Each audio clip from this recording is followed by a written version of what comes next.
Hello and welcome to my podcast. Do me a favor, subscribe to the John Keim Report wherever you get your podcast. You're watching on YouTube, hit that like button, hit that subscribe button. You can find us there as part of Ampire Media, the Ampire. Always much appreciated when you tune in. Don't forget you can read my work on ESPN.com. I have a story up now on Jaden Daniels talking about what it was like replacing Joe Burrow at LSU. And I'm going to read some of those quotes in a minute because I think they're kind of interesting.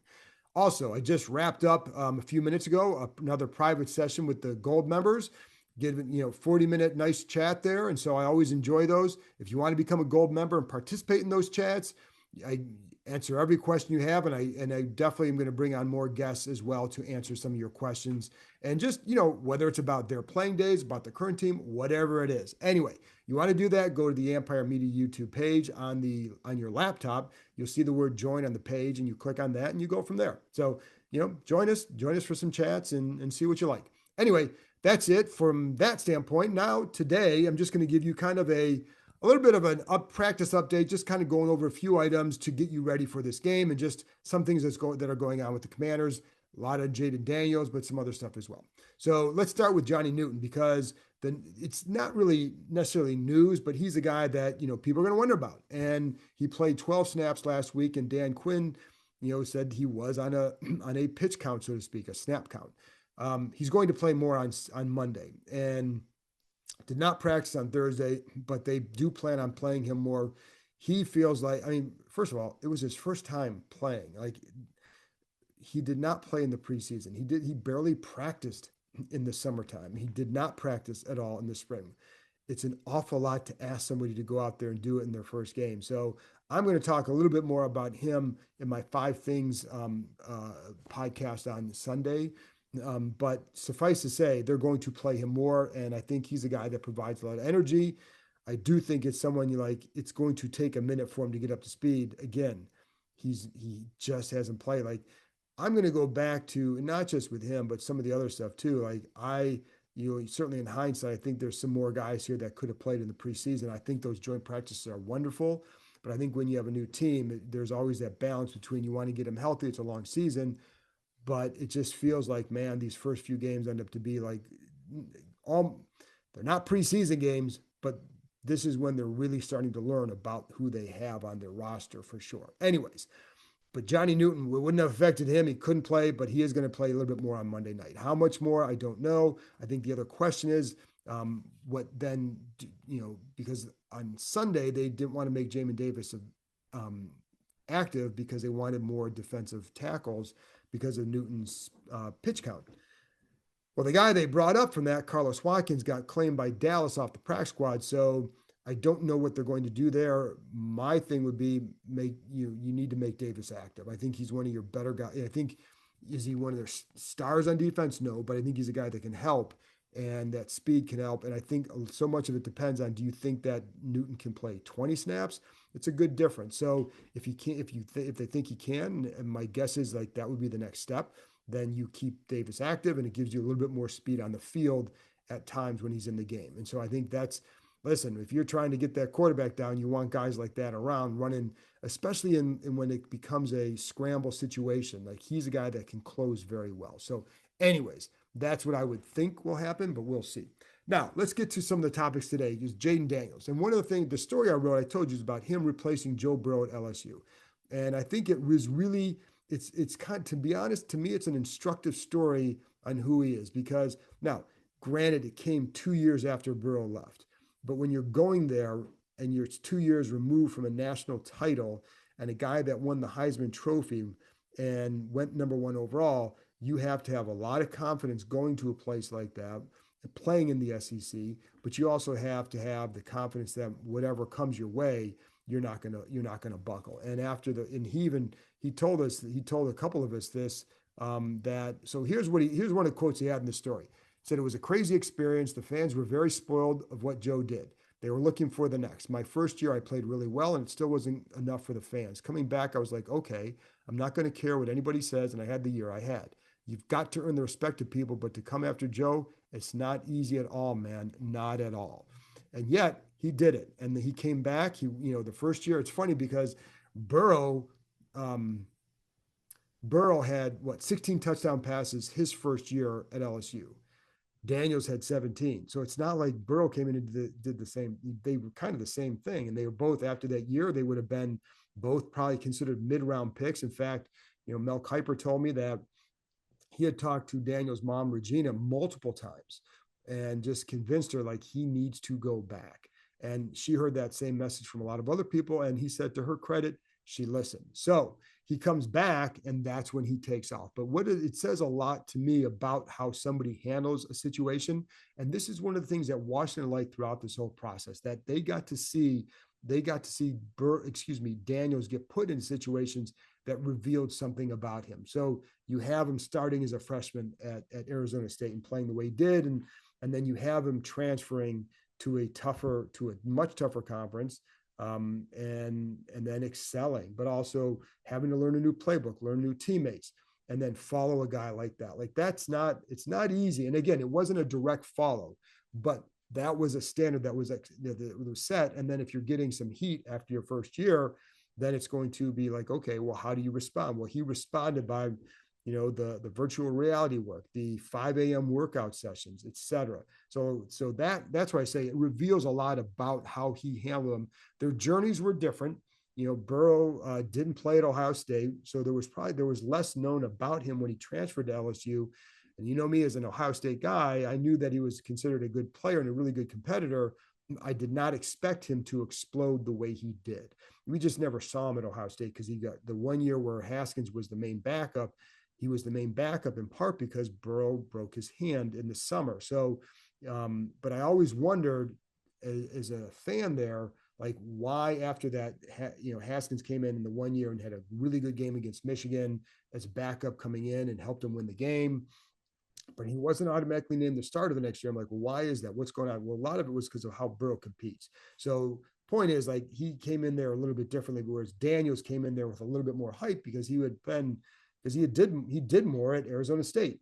And to his credit, he figured it out in that last year for sure. And one of the things that was a difference for him that last year was just even as offensive coordinator, Mike Denbrock would talk about this, how like the first couple of years, the first year was like first read, second read, go. The next year, after doing all the film work, the VR stuff, it was 1, 2, 3, 4, now go. That's a big difference. And that's why I say when you're looking at how he's in the NFL, and yes, he's taking off, but I do think he's going to get to that point because I think he understands the importance of standing in the pocket. And I just think it's a matter of getting comfortable with the NFL speed. And you can do all the VR stuff you want, but it's different on the field because they're going to kill you. And, so I think some of that is that, and just see, but that's the level of progression. But that's, like I said, there's a lot to learn from their journeys from there, but also the way he handled the position and the success he had. And he, the one thing he does not lack for is confidence, but he's not, and he likes to trash talk, but he's also not arrogant about it to me when it doesn't come across that way. And I've seen other guys who it has come across that way. But I don't think he did that. So, and he said, like, listen, halfway through his last year, the fans there accepted him because of how he responded. So that's always a good thing. The other thing I like that he talked about today on Thursday was somebody was asking, just like, he's rolling the team or whatever, and other guys and et cetera. And he said, I'm just here to take care of my 111th. And I love that answer because, again, it speaks to who he is and the mindset he has. He's never come here and said, I'm here to be the savior or the face of the city, as perhaps maybe some others have in the past said that to others in the building. He did not do that. And I think that's why teammates like him. We all know what he's here to do. We all know that, and he knows he's a smart kid. He knows what he could mean to this franchise, but you don't need to verbalize it. You just need to go do your job. And I do think when here's the other thing too, I do believe, his job could include making big plays. That is part of the job. And I think he gets that, but it's like, he's not going to put that above somebody else's job. It's just, that's his role. So you do your role. If your role is asked to throw for 300 yards, that's your role.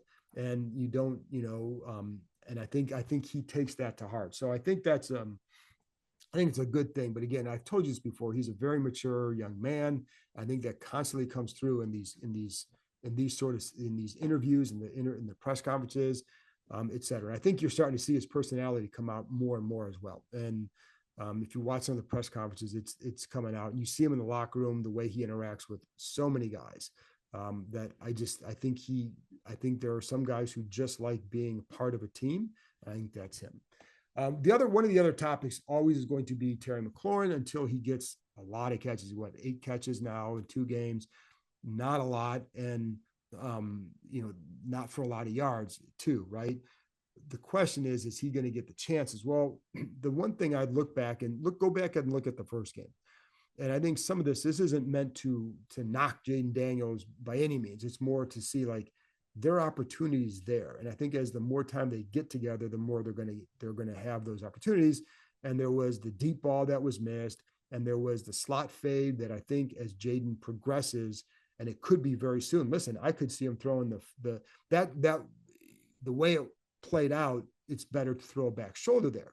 Well, they've done that in practice. So now you've seen it in a game like, oh, okay, that's what it looks like the next time. Like, I wouldn't be shocked if he gets a back shoulder fade, a back shoulder throw, Monday night, right? Because I think that's a quick study. I think he's a quick study with that. And I think you'll see it on that. And then there was the other one there was a seam ball against the Bucs that could have been a big play as well. That I think the more that Daniels plays and the more experience you get, the more things you see, you may pause just a little bit more to wait for that to see how the safety indeed reacts, because I think I've told you before, the safety on that play, he reacted in a way they did not anticipate. So Daniels was right with this thought, and that, well, typically the safety is going to do this. I'm going to look over here. Well, the safety reacted differently, and that left McLaurin open down the seam. Well, in the future, I think then he's going to take that shot, or he's going to see that a little bit, maybe linger just a little bit longer and see that, make the play. So my point in that, the only thing I'm saying that is not, again, not on Daniels, it's on Terry McLaurin. Is he available for more plays? And the answer is yes. And I think I think the other day, the game plan clearly was to for a lot of passes, the line, because of the pass rush, and just get the ball out, get some tough yards, and just move the chain. So kind of that extension of the run game a little bit. And the Giants were going to make sure to take him away. And there were a couple of times where they definitely rolled the safeties to him.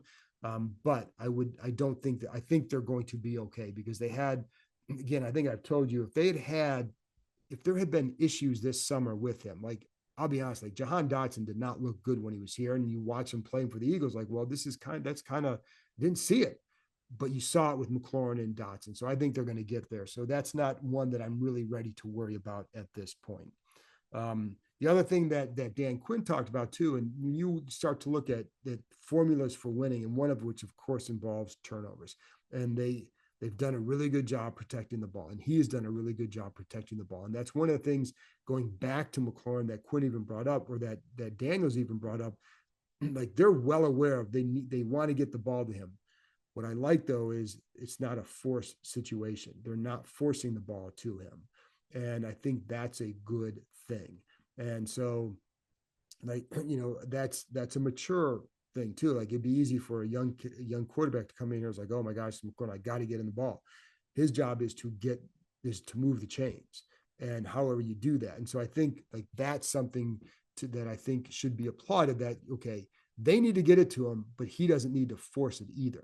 And I think that's what I like. There was also, like, if you remember the second play of the game, where it was a swing pass to Robinson, with a play, I don't think Robinson's necessarily the first read. I think McLaurin, on his little hitch inside, would be more the read, but they took that away, so he makes the right decision. And on the backside, De'Ami Brown was open. I think as he progresses, that's probably where he'll go as he gets to see more and more defenses. But I think the point is, the way the Giants kind of rolled that, they were tight on coverage on him in that zone, and it allowed, he opened it up a little bit for Robinson. Not a huge gain, but it was the right decision on that side. So anyways, I think he'll get the ball eventually. That's kind of the point. And then I'm going to be talking, one of the things I'm trying to poke around about this week is, like, what's going on with the defense, and how much of this is an issue, how much of this is just newness, et cetera. I'm going to talk about that on Sunday for my 5 things I think. So join me, make sure you join me then. Noah Brown, that was the other topic that came up today. And part of it is, there's a couple things too. One thing that Dan Quinn says, there's still be kind of an all hands on deck for that receiver position beyond Terry. Terry's their number one. Beyond him, it's going to be a hodgepodge of what do they need, what works here, what does this guy do well? Let's run this package. That's what they're going to be doing. So, but Noah Brown, what he showed is he can make plays. So to be honest, like he's almost like a better version of a Cam Sims, because Cam Sims could play special teams, he could block, and he can make some plays for you. I think he's a better version of that. And I think they're gonna benefit from it, because you just saw it the other day. He put a nice move on the corner to break free on that 34-yard of the corner. He sells like he's going to go deep. The corner starts to turn, or get to the outside, and it's like he stems and comes back inside. Just a nice job by Brown. But one thing that Quinn likes is that he likes that he's aggressive and he really attacks the ball, and he's strong. And so I think that's going to be a good thing. So the other thing that Quinn talked about today too was just he feels like Brian Robinson is an elite competitor. And I asked him, why do you think that? Like, what is it that you saw? He thought that coming in here. He keeps going back and referencing that the surprise to him is that he catches the ball as well as he does. Now, the funny thing is, like, I think if you've been around, you watch it, like we knew he caught the ball well, because that's something that the previous staff talked about when he got here too, that, hey, this guy catches the ball better than you think. Well, and so I think Quinn saw that as well, because we haven't seen it a ton in the games.